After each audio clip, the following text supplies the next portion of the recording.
Hi, and welcome to video 20 in the Ableton Tips and Tricks video series. Today I'm going to be showing you and demonstrating the Convolution Reverb in Ableton Live 9, which is brand new to the Ableton software.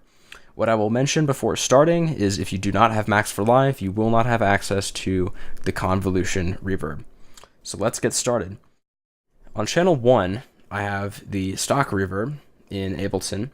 And you're probably wondering, well, what does Convolution Reverb have that standard reverb does not? Well, what Convolution Reverb does is it actually digitally simulates the environment of a specific physical space, which means the reverb sounds more natural. Convolution Reverb also uses a pre-recorded audio sample of an impulse response of the modeled space, which in turn makes it sound, again, more natural. So what I'm going to do first is actually show you what the Convolution Reverb looks like. When I go to the expanded view, you'll see that it has EQ, the position in the stereo field, modulation, dampening, and the shape.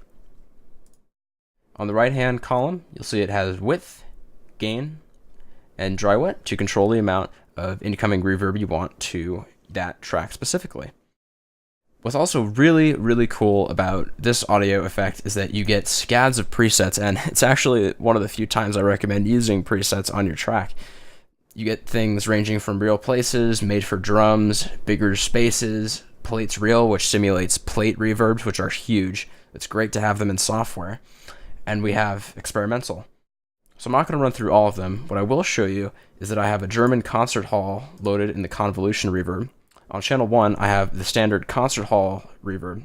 Now I've tried to get these as close as possible parameter-wise to each other to make this comparison as fair as possible when I A/B. What I've also done on the two channels up top is I've taken exactly the same samples. One is going to be run through only a reverb, the other is going to be run through the Convolution Reverb. I'm going to A/B between them and give you a feel for what they sound like. So, without further ado, let me start A/Bing between the samples.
One aspect you can already tell is that the Convolution Reverb brings out, especially in the full drum sample, it makes the hi-hats sound much brighter.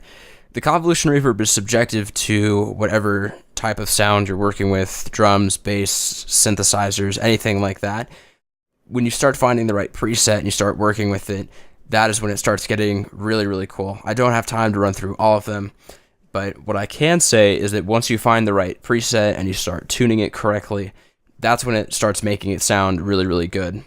The preset I showed probably doesn't capture what it can do justice to with things like bass or with really bright synthesizers, but I can almost guarantee you that the Convolution Reverb is definitely better than the stock reverb we've had in Ableton for years. So that all said, that is the end of this video, and definitely take a look at the Convolution Reverb if you have Live 9. It's a really, really wonderful addition we finally have. So take care, and again, thanks for watching.